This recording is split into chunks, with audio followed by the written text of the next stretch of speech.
춥고 눈 오고 비 오는 날씨 가운데에도 수요 예배로 함께 하신 우리 성도님들 주님의 이름으로 사랑하고 축복합니다. 우리 앞뒤 좌우분들 바라보시면서 함께 인사했으면 좋겠습니다. 주님의 이름으로 사랑합니다. 주님의 이름으로 축복합니다.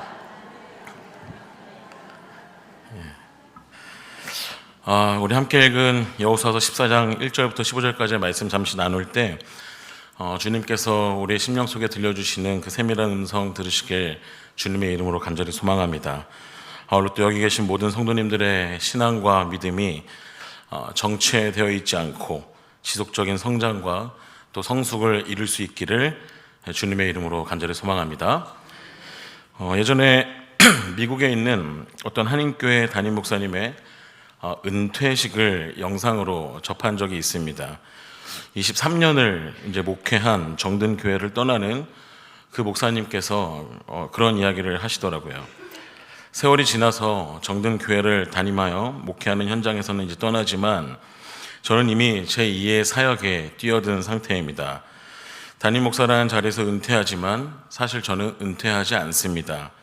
이제 다른 자리에서 북한 선교를 위해 탈북자들 구출과 돌봄 사역을 위해 사역의 후반전을 달려보려고 합니다.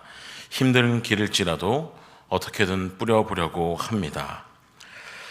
저는 이 이야기를 들으면서 참 멋있다는 생각을 처음에 하게 되었습니다. 이제는 좀 편안하게 신앙생활하고 싶고 이제는 아무것도 이제 하고 싶지 않을 것 같은 분이 솔직히 인간적인 마음으로 이제는 좀 편하게 좀 하셔도 되는 분이 그럼에도 사명이 있고 또 건강을 주시고 할 수 있는 힘을 주신다면 마지막 호흡 다할 때까지 은퇴하지 않는다는 그 이야기가 정말 멋있게 느껴졌던 것이죠. 이제 목회자로서 사명을 감당한 지 아직 오랜 시간이 되지 않았지만 그리고 앞으로 해야 할 사역들과 일들이 지금보다 훨씬 더 많을 것이지만 그럼에도 저는 제가 가고 있는 이 길에 있어서 그 끝을 가끔씩 생각해 보곤 합니다. 그리고 솔직히 말씀드리자면 대부분의 사람들이 또 그렇게 생각할 거라고 생각하는데요. 제가 가고 있는 이 길의 끝을 상상할 때면 저는 개인적으로 지금보다 좀 더 편하게 살고 싶고 지금보다 좀 더 편안함을 누리며 살고 싶다는 생각이 많이 들곤 합니다. 그리고 좀 더 깊이 생각해 보니까 나중이 아니라 지금 당장 그리고 조금 더 편하게 사역하고 싶고 편하게 살고 싶은 그 마음이 제 안에 있기 때문에 나중을 생각했을 때 제 안에 편하게 살고 싶은 그 갈망이 더 강하게 드는 것이 아닐까 하는 생각도 들었는데요. 우리 성도님들은 어떠십니까? 물론 사람이 더 편안하게 안락하게 살고 싶어 하는 것이 또 한편으로는 편안하게 신앙생활 하고 싶은 것이 인지상정이지만 특별히 신앙생활과 사명을 감당하는 것에 있어서 우리가 생각하는 그 끝은 어떤 모습인지 한번 잠시 생각해 봤으면 좋겠습니다. 신앙생활을 오래 하신 분들은 다양한 영역에서 사명을 감당할 때 내가 이걸 언제까지 섬겨야 하나 그리고 이제는 좀 쉬고 싶거나 하고 싶지 않다라는 생각을 하실 때가 꽤 많으실 것 같고요. 또 마음은 원하지만 건강이 따라주지 않고 환경이 따라주지 않는다면 그 생각은 더 강하게 드실 것 같습니다. 뿐만 아니라 내가 어떤 직분을 감당하고 어떤 위치에서 사명을 감당할 때 나 때문에 이 사역이 잘 진행되지 않는 것 같아서 뭔가 마음이 찔려서 그런 마음으로 더더욱 얼른 좀 내려놓고 싶다라는 마음이 드는 경우도 있는 것 같습니다. 한편으로는 이런 마음이 너무 커서요. 우리가 어떤 사명을 감당하고 무언가를 섬긴다는 차원을 뛰어넘어서 신앙생활 자체를 쉬고 싶은 마음이 드시는 분들도 간혹 계실 수 있을 것 같다는 생각이 듭니다. 그럼에도 주님께로부터 부르심을 받은 우리의 삶의 끝을 우리가 생각해 봤을 때 나아가 주님께로부터 사명과 직분을 받은 우리 인생길의 그 끝을 생각해 봤을 때 우리는 어떤 마음을 가지고 현재를 살아가야 하는가 그리고 무엇을 실천하며 살아가는 것이 조금 더 하나님의 뜻에 맞게 사는 것일지 오늘 우리가 함께 상고하는 이 말씀을 통해 알아가길 주님의 이름으로 간절히 소망합니다. 오늘 우리가 함께 읽은 말씀은요, 유다 지파의 땅 분배 스토리를 시작하면서 갈렙이라는 인물이 기업으로 받는 땅에 대한 이야기를 상세하게 다루고 있는 말씀이라고 할 수 있습니다. 특별히 갈렙이 여호수아에게, 우리 너무나도 잘 알죠, 헤브론 땅을 달라고 요청하는 말씀이 바로 우리가 함께 읽은 본문 말씀의 내용인 것이죠. 말씀의 내용을 그대로 한번 좀 살펴보자면요, 땅을 분배하는 가운데 여러분이 잘 아시는 갈렙이 여호수아에게 이렇게 이야기를 합니다. 하나님께서 가데스바네아에서 나와 당신에게 대하여 하나님의 사람 모세에게 이르신 일을 당신이 아시지 않습니까? 내 나이 40세에 모세가 가데스바네아에서 나를 보내어 이 땅을 정탐하게 하였는데 내가 성실한 마음으로 임했고 성실한 마음으로 그에게 보고하였습니다. 나와 함께 올라갔던 형제들은 정탐한 땅이 무서운 곳이라고 하면서 백성을 움츠리게 했지만 나는 하나님 여호와께 순종했습니다. 충성했습니다. 그날에 모세가 저한테 맹세한 것 아시지 않습니까? 갈렙, 너가 하나님께 충성한 것을 다 안다고 했던 것 아시지 않습니까? 너가 발로 밟는 땅은 영원히 너의 자손의 기업이 될 것이라고 말한 것 아시지 않습니까? 하나님께서 그때로부터 45년이 지난 지금까지 말씀하신 대로 나를 생존하게 하셨습니다. 지금 제가 85세입니다. 나를 보내던 날과 같이 오늘도 내가 여전히 강건하니 내 힘이 그때나 지금이나 같아서 싸움이나 출입이 감당 가능합니다. 그러니 그날에 하나님께서 말씀하신 그 산지를 내게 주십시오.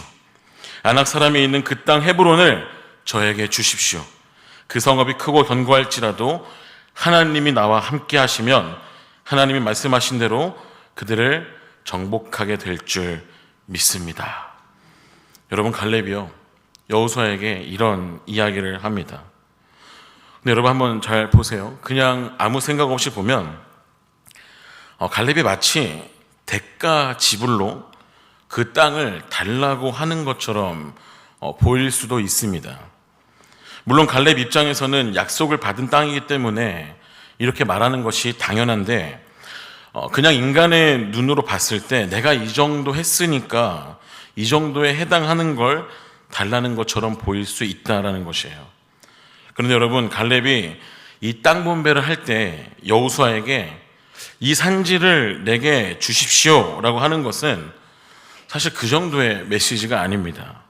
대가지불로 그 땅을 달라고 하는 그런 어떤 1차원적인 메시지가 아니라는 것이죠. 사랑하는 성도님들, 그거 아십니까? 갈렙이 원하던 그 땅 헤브론은요, 거친 산지 헤브론이었습니다. 그때 당시에 가장 강한 산성 중에 하나인, 가장 정복하기 어려웠던 땅 헤브론이었다라는 것입니다. 그런 헤브론을 갈렙이 지금 요구한다라는 것이죠.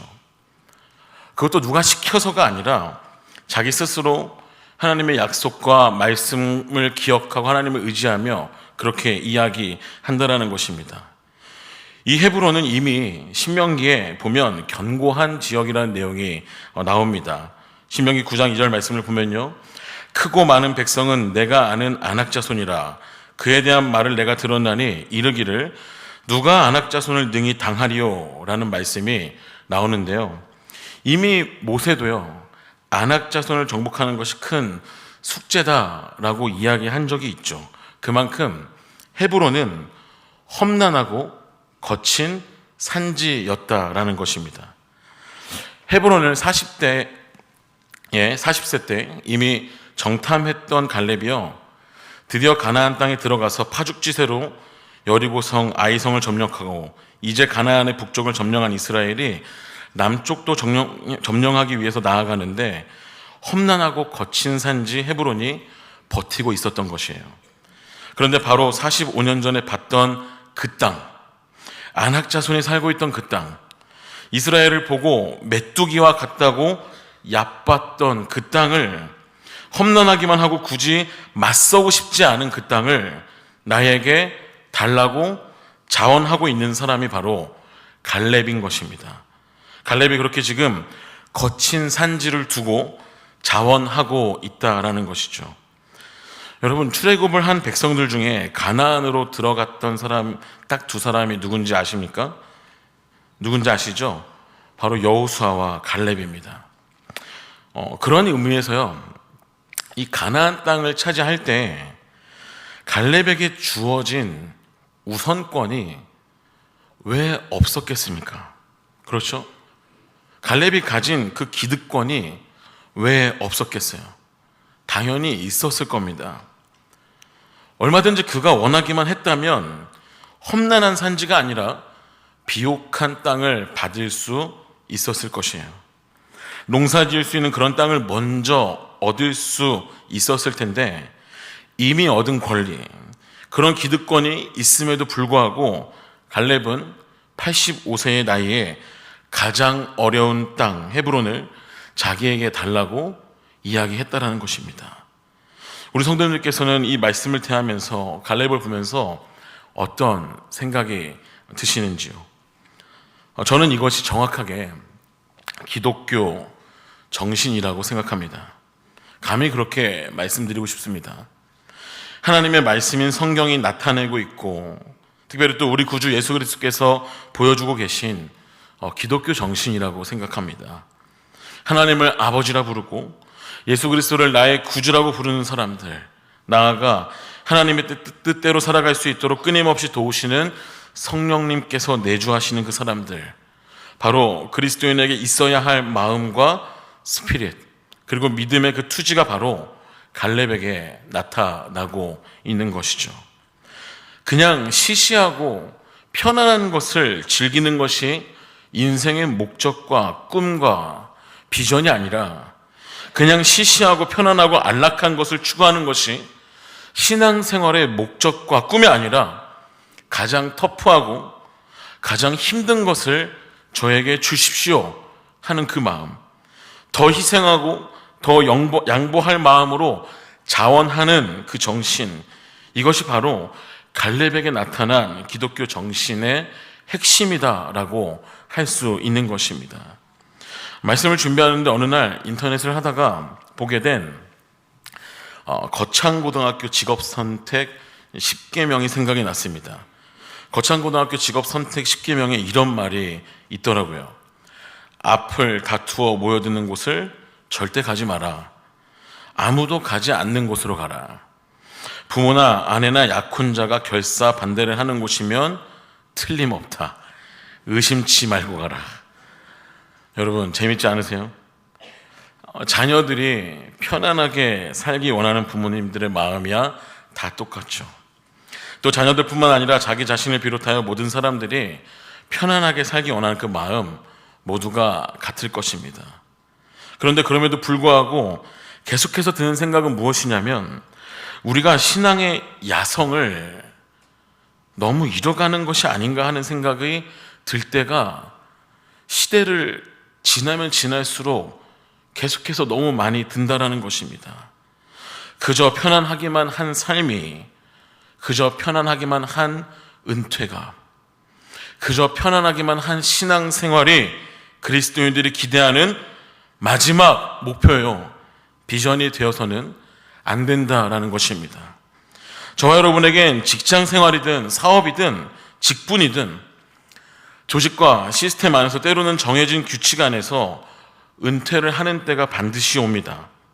그런데 편안하기만 한 삶, 안락하기만 한 삶, 편안한 은퇴가 목표와 비전이 된다면 우리는 신앙생활 자체를 은퇴할 수도 있다는 것을 기억하시길 간절히 바랍니다.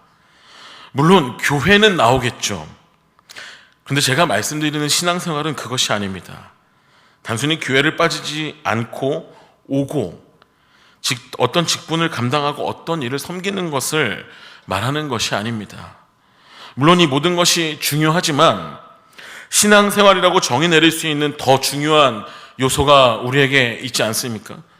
하나님을 더욱 알아가기 위해 주야로 말씀과 기도를 가까이 하는 것, 하나님을 더욱 알아가며 새롭게 하나님을 체험하며 살아가는 것, 하나님을 더욱 알아가며 그리스도의 장성한 분량까지 자라가기를 끊임없이 소망하는 것, 하나님을 더욱 알아가는 가운데 세월이 흘러서도 나의 성품과 삶의 변화를 이루어가는 것, 하나님을 더욱 알아가는 것이 너무 기뻐서 세월이 흐르고 흘러도 내가 어떤 직분을 내려놓을지라도 하나님 앞에 엎드려 예배하기를 더욱더 힘쓰는 것, 이것이 바로 신앙생활에 있어서 필수 불가결한 요소들인데, 우리가 그저 편안하기만 한 삶과 안락하기만 한 그런 삶을, 그런 신앙을 은퇴 목표로 삼고 비전으로 삼는다면 은퇴하지 않는 신앙생활에 대해서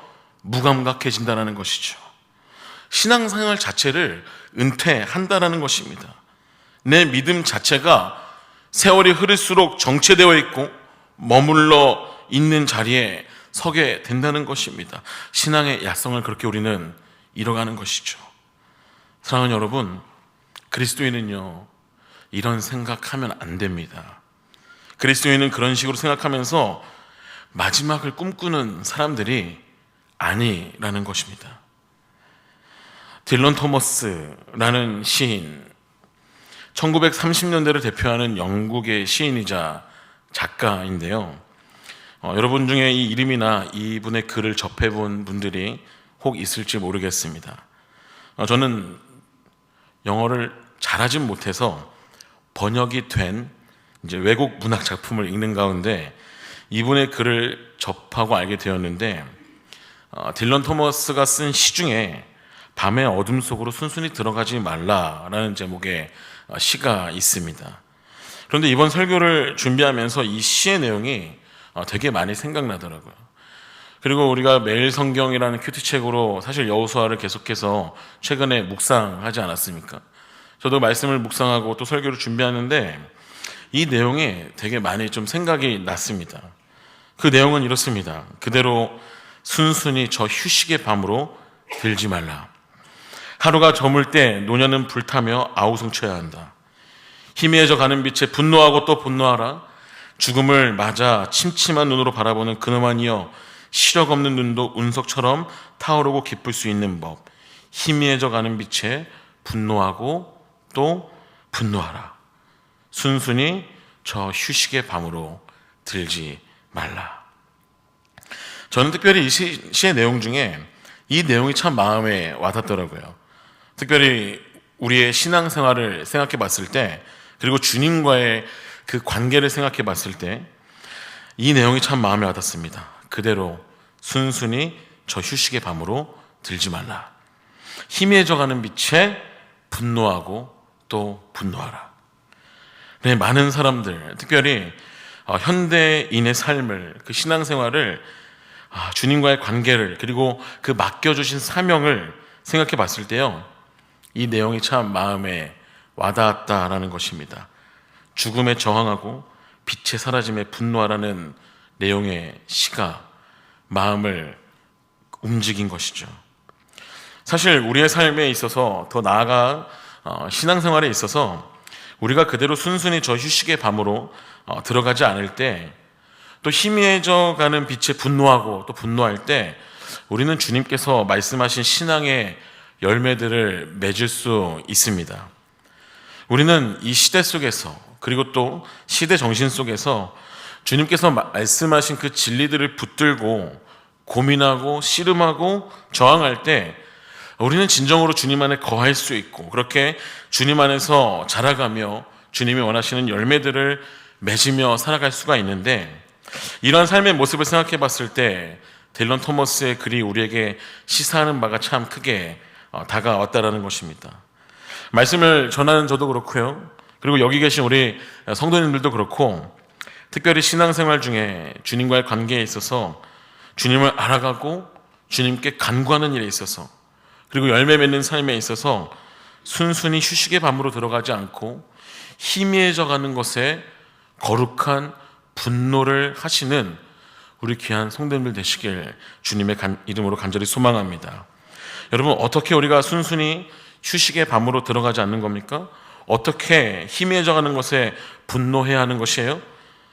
그가 원하기만 했다면 얼마든지 비옥한 땅을 농사지을 수 있는 그 땅을 먼저 얻을 수 있었을 텐데, 그 기득권이 있음에도 불구하고 안락함을 포기하고 85세의 늙은 나이에 가장 거친 산지 헤브론을 자기에게 달라고 이야기했던 갈렙을 바라보며 우리는 휴식의 밤으로 들어가지 않도록 몸부림쳐야 됩니다. 특별히 나아가 우리를 위해 오지 않으셔도, 이 땅에 오지 않으셔도 되시는 예수님께서 너무나도 비효율적이고 낭비적으로 이 땅에 오신 것을 끊임없이 기억하며, 그 우주적인 존재가 너무나도 비효율적이고 낭비적으로 이 땅에 오셔서 우리를 위해 십자가를 지신 그 십자가 사건을 우리가 기억하며 우리는 순순히 휴식의 밤으로 들어가지 않아야 하는 것입니다. 그렇게 주님을 기억하고 말씀 속에서 주님이 주신 진리를 기억하며 거룩한 분노로 나아가야 하는 것이죠. 코로나가 한참 기승을 부리던 2021년이었습니다. 연초에 유튜브를 보는데 신세계 그룹 정용진 회장이 신년사를 했던 영상이 뜨는 걸 보게 되었습니다. 그냥 아무 생각 없이 클릭을 했는데요, 그 내용 중에 참 조금 그때 당시에 그리고 지금도 여전히 저에게 좀 긍정적인 영향의 충격을 줬던 내용이 있었습니다. 그 내용은 바로 이겁니다. 코로나가 종식되고 나서 우리는 다시 예전으로 돌아갈 수 있을까요? 제가 확실히 말씀드릴 수 있는 것은 이제 우리 고객은 영구적으로 변했고 다시는 과거로 돌아가지 않는다는 것입니다. 고객은 비대면이라는 새로운 라이프 스타일을 경험했고 여기서 얻게 된 안전과 편안함을 절대 포기하지 않을 것입니다.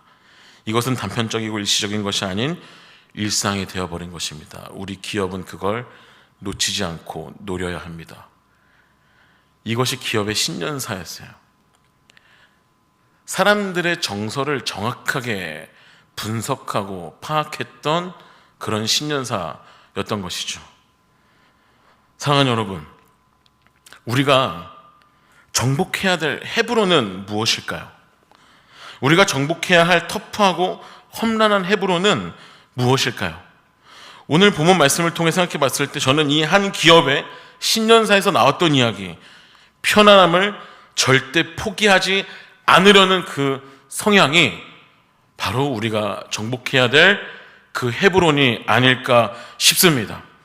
끊임없이 어떻게든 편하고자 하는 그 갈망, 끊임없이 효율성과 합리적인 것만 추구하고자 하는 그 신앙, 그리하여 결국에는 하나님을 알아가고 하나님을 찾으며 간구하는 일에도 희미해져가고 공백이 생기고 야성을 잃어가고 결국 신앙생활을 은퇴하는 모양새로 나아가는 그 모습을 우리는 정복해야 될 줄 믿습니다.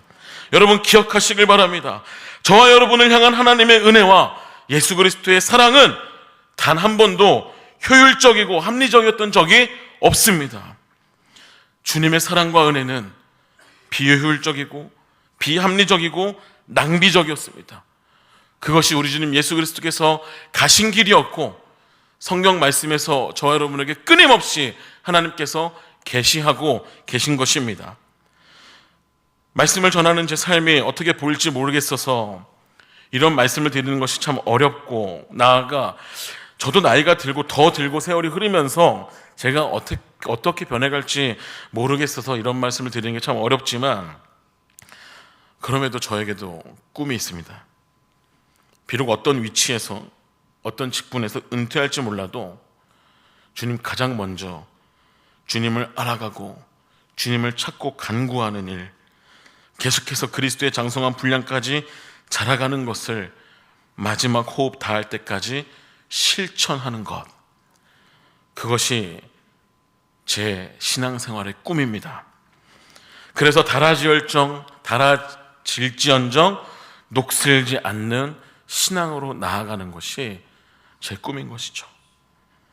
제 꿈이어서가 아니라 말씀을 통해 갖게 된 이 꿈이 바로 우리가 이 시대를 살아가는 가운데 지금 당장 추구해야 할 영적 분발인 것입니다. 사랑하는 여러분, 말씀을 맺겠습니다. 신앙생활에는 정점이 없는 것 같습니다.